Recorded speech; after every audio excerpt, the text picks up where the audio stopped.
What's up, folks? Thanks for joining me on another edition of the PR Bunker podcast. Today, I speak to Julie Sater, who works in a really cool space, and she talks a lot about the entertainment economy. So a lot of the things you're consuming as a consumer, TV shows, sports experiences, there are people like her behind the scenes, marketing them, drawing your attention, and how these experiences are influencing other products and services. It's a really cool space, an area where I do not play, considering most of my work has been in corporate public relations and crisis communications, nonprofit stuff. So she comes from a world where I don't, but she's cool as shit, knows her stuff, has a really long history in this space, is doing incredible work, touching some incredible brands, working a really talented team where she's at. I definitely, tune in, listen to what she's got to say, take advice on how to build your experience in this particular space if it's a place you want to go into. But she really knows her stuff. We had a great conversation, so I hope you enjoyed. Thanks for listening in and joining the PR Bunker podcast. Hello, everybody. Thank you for joining me on the PR Bunker podcast. Stoked for the conversation today. Really stoked about it. This very talented young lady you see on my screen does not come from my world other than comms. And so we are polar opposites when it comes to the PR comm strategy. But as parents and people on the grind in the bunker doing our thing, we are cut from the same cloth. Julie, thank you for joining me today. Thank you so much for having me, Don. No problem. You and I first met through a mutual connection of mine and talked about our kids, life, sports, your work with famous people, not so famous people, shows that my wife and kids watch that I can't stand, but there's a reason why they watch it, because you're the one creating the little fish hooks to suck people into these experiences. And we're going to land on the education economy conversation before we get there, but want to understand, tell my audience, how'd you get to where you are? Give us your story. Yeah. So I think that one of the most interesting parts of my career path is that I'm from Atlantic City. So it's a little bit of sort of where you're from. Very strange, but very lucky, pun intended. Because I'm from Atlantic City, I grew up working in casinos during college and, had to get a real job to pay for school. And so in the summertime, when I was home from school, worked in a casino, started working in casino entertainment. One thing led to another. I found, maybe there's a career in this, and quickly started working in promotions and with celebrities and talent. Brought all of that experience back to college and put it on my resume. And really, it was a summer job. I was scooping ice cream one summer, and the following summer, I was working in casino entertainment. So it was very fortunate. I was able to really massage the work I had done to create a resume. Love that. I mean, serving ice cream and working in casinos, kind of the same thing. I mean, you're giving out, promise and goodness. I mean, at least with the ice cream, you have an immediate result. Maybe not so much the casino. Love that. I only work in vices, I should say. I love that. So, tell me about your work. Clearly, you're just not, learning what you're doing. You've got an experience here that is something that when I heard about it, you and I had the conversation, I was like, man, that's just cool as shit. Tell me about the work. What do you do in the comm space? Yeah. So, my background, because I started in entertainment, moved over into CPG world and traditional consumer press. I worked at Edelman for 9 years, worked on big brands, then moved back over into entertainment. I think I took little bits and pieces of all of that experience, the customer service, the passion points, the big brand strategy, and certainly the pop culture sensibility to create the place where I am now. That is, I'm at Civic Entertainment Group. I lead the PR practice. Everything that we work on in Civic really is part of, I would say, culture's biggest conversations. In particular, in my group, things that, you're watching, like you were saying, your kids are watching on TV, things that I work on, The Secret Lives of Mormon Wives and The Traitors and Love Island and, the NBA Finals. These are all things that, I have worked on with my team in the past 3 months alone. Very cool. Very cool. Now, what's the minutia like in the trenches, the actual work? Because other than that annoying the thing from Love Island that I hear all the time with my kids, there is some addiction to it, if you will. Like, people are just drawn into these experiences. Like me as a sports guy, all about the Celtics, and all about the NBA and that experience and going to the Garden. So, there's not just the product that's being delivered, but there's the experience around it. Talk to us about the minutia, kind of in the trenches of the work that you do. Yeah. So So, when we are marketing and publicizing a TV show, obviously we're hoping that it catches fire. That is the best case scenario. Love Island is probably that best case scenario where it's really caught fire. Every time you think that, it couldn't get bigger than last summer, it is bigger than ever. There was a variety story yesterday, and kudos to the folks at Peacock because their ratings are bigger than ever. Ariana Madix is hosting and is just absolutely fantastic. It's really caught something. And what's so interesting about, and you could say it's Love Island, or you could say it's actually a product for anything that really catches fire. It doesn't have to be a TV show, but you're appealing to different audiences. And I think that's so critical. So for instance, with the NBA finals, a lot of people had a lot of thoughts about all the different teams. It was a great 7 series, final, very, very exciting. But you really have to appeal to a lot of different audiences. You can't just appeal to the diehard Thunder fan, right? Because that's too small an audience. You have to appeal to the person like me who may not have a basketball team that you're, ride or die for, unlike other people in my household. Next. But, you, of course. No way, boo. Though I would love your top 3 or 4 players. If they were wearing green, I wouldn't have any beef with them, but that's just sports in general. But yeah, go ahead. Totally. The people in my household say the same thing. But, you have to get to that casual fan, the person who loves basketball. It's the same thing with Love Island, for instance. There are professional athletes who we are monitoring, talking about Love Island week over week. And, you can find them if you're going on their social. Wow, that's pretty cool. It's not the folks that you would think, these are guys in the NBA, guys in the NFL, and they're watching alone. They're watching with their families. They're watching with their wives. It is wild. You have to catch fire that way and find the thing that gets people excited. I think a lot of that is, they're drafting off of Love Island was a show that was in the UK. So some people knew it from there. And then they combined, very brilliantly Ariana Madix with that, who has her own fandom from starring in Chicago on Broadway, from Vanderpump and so on. So really smart. I love that. I love your term drafting too, because I think in our business, you're always stitching something else. And, TV was sort of a one to just a box relationship where now it's created this 360. Like I at a family event this past weekend, and like 3 or 4 times I heard the term Love Island or NBA Finals. Like people,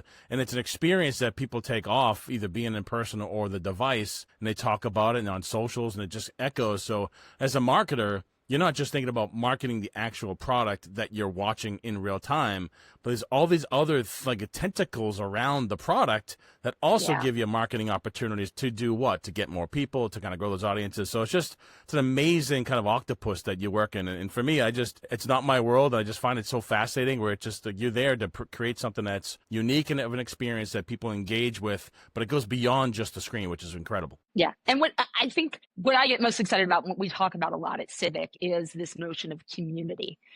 We call ourselves a community company. And how I see that through the lens of my work is this notion of fandom and the passion points that I was saying earlier, sometimes places. But, it's really, what are you passionate about and how do you relate that to audiences and tap into that? So sure. If I'm at Comic-Con, many people, and we've actually done a lot of research on this for various clients who don't identify as a Comic-Con person or don't identify as a sci-fi person. But okay, do you like Harry Potter? Oh yeah, well, I love Harry Potter. Okay, well, you might be a Comic-Con science fiction person. Do you like Marvel? Oh, I love Marvel. Do you like Lord of the Rings? That's my favorite. You might just be a Comic-Con type person. You just don't realize it. And you have to use those examples for people to help them identify like the things that they love and to create community.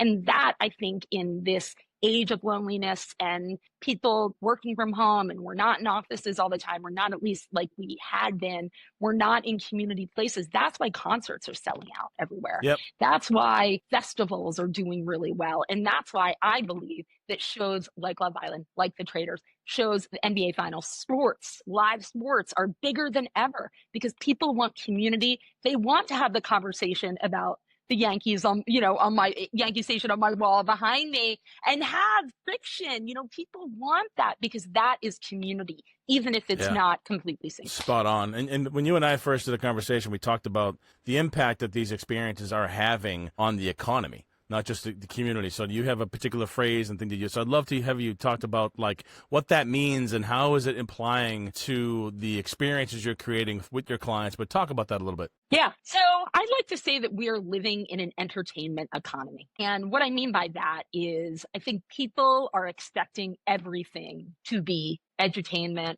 infotainment, but entertainment at the end of the day. We've seen that in our podcasts. We've seen that in our presidential election. We've seen that in many more political races. We've seen it across many, many different areas.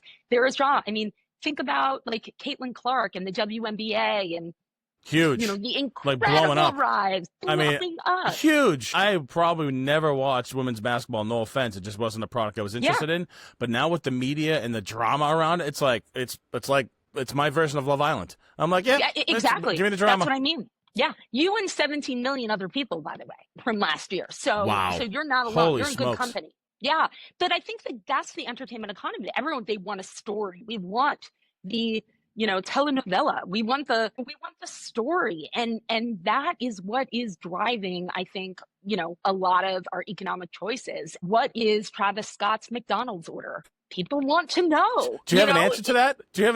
What is it? McDonald's does have an answer to that. I don't know which meal it is, but that is a real example, which I thought was genius. But yeah, I think that this notion of the entertainment economy, people want that, whether it's around a show, around their fashion brands, around their toothpaste. There are these Labubu dolls. I don't know if you've seen those. Pop Mart makes them. It is the biggest unboxing thing that is happening on TikTok. Wow. Go to my Instagram, see me unbox my Labubu. They are impossible to get. Vogue has written about them. It's wild. You put them as a little bag tag, basically. Got it. It's like a Beanie Baby. Super cool. But that is like entertainment, and that's just unboxing, and it's a $24 plushie that people are selling for like $1,000 online. I mean, it's incredible. Crazy. But it's the entertainment of opening it, of the ASMR, of hearing it, of the entire experience, and then sharing it and sharing that Labubu community with everyone else so that you're kind of part of it. Makes sense. Love that. Yeah. So I'm going to pivot real quick. What do you love about the work? Oh, what do I love about the work? I love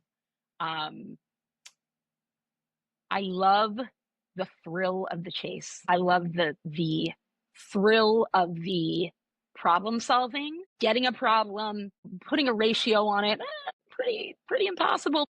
Putting that brass ring up there and getting it. And then I cross it off and I'm like, okay, what's my next brass ring? And I love that. And it never is unincentivizing to me. I always am putting another goal for us to reach, for the team to reach. Yeah. And actively working on hitting it. I also love working with my team. They are fantastic and the best. And shout out to the team. Love the plug to the team. Got to keep your people happy. Shout out to the team. They are so fantastic and so smart, and they're good. They're really good people. Love that. You need good people. Let me ask you this. This world in technology and entertainment and just information changes on a dime. What are the principles that are different from when you started to today, and the principles that are the same from then to today? Well, one, when I first started my career, my first real job, that I thought I was rolling in the money for 20 grand a year, couldn't believe my luck, right? It's like being a reporter. It's like, this is actually my paycheck? No, thanks. I had no idea. I was like, this is the best. And my dad was like, I think we may need to help you for a little bit. I stood at a fax machine for probably about 3 hours a day, and just fax things and with pitching in certain hours. What's changed is that now, people say, oh, don't do a press event on a Monday. I don't think that's true anymore at all. I think Mondays are great, especially in New York City when Broadway's dark, and a lot of people are off of work, and celebrities and talent. I just don't think those things apply. I think you can release news on a Friday morning. Interestingly, I think that it's just a 24-hour news cycle. So you can actually even pitch people, assuming it's not like big breaking news. You can actually reach out to journalists at different times a day. Texting pitches, I do all the time, especially if it's breaking news, because, if you have a good relationship with someone, it's like, hey, hot tip. this is happening. That's different. Keep it brief. Keep it brief. Here's the news. Especially on a text. Exactly. Yeah, and it yeah. kind of forces you to. It gives you a discipline, right? Yeah, it does. I mean, I don't want to go back to the fax days, but I did remember when the fax machines allowed you to batch fax to different numbers. That was like, it was like the creme de la creme. Now it's like I can use AI to develop a framework for a pitch, help me figure out what kind of media outlets I need to leverage, take all this intel into a tool, get it all programmed, do some sequencing, look at all the data, humanize it. But I think the brevity point is super critical because like reporters are just inundated. When I was a reporter, you get emails and phone calls, but these days my contacts are like, dude, I'm getting like bombarded every single day with information. But I'm looking for those people like you and others that like keep it brief and give me news and get the F out of the way, which is nice. Right. And then you have a reputation, hopefully, that when they see your name in their inbox, they're going to open it because they know you're going to keep it brief. Agreed. And it's important and something relevant. So that's huge. Good stuff. Yeah. I appreciate that. So, I mean, clearly you're experiencing really cool things that people talk about all the time. When the cameras are off, the lights are off, and Julie's just chilling at home with the kids, the fam, like, what are the things you do in your personal life that kind of feed some of that creative thinking? Like, tell me about Julie, the non-professional, just the mom chilling at home. Yeah. So I think I'm uniquely wired to do this job and have this career. And I think, I always say to people, especially when I'm doing interviews for candidates, that this is my calling. This is not something I'm doing for a minute or a little while or a chapter. This is definitely my calling. This is right where I want to be. And I think it's because exactly what you just said, that I live my life pretty much in, obsessing about culture and American habits and purchase, power and, what's moving culture and why that is. And all of that is very, very interesting to me. I chase rock bands all over the world. I love music. All right. Top 3 bands. Go. Oh my God. Pearl Jam. 1, 2, 3. Perfect. Yeah. But Springsteen. I love Springsteen. Love it. And I do love Foo Fighters and, give me some Stevie Nicks or Patti Smith.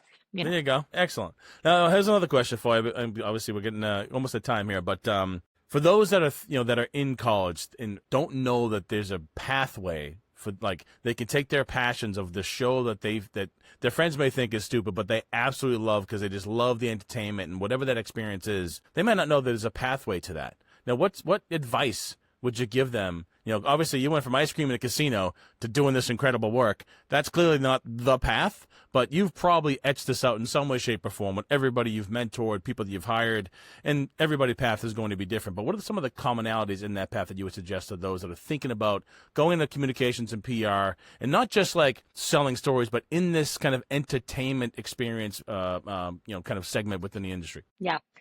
I would say, you have to work on the non-glamorous stuff to get to the glamorous stuff.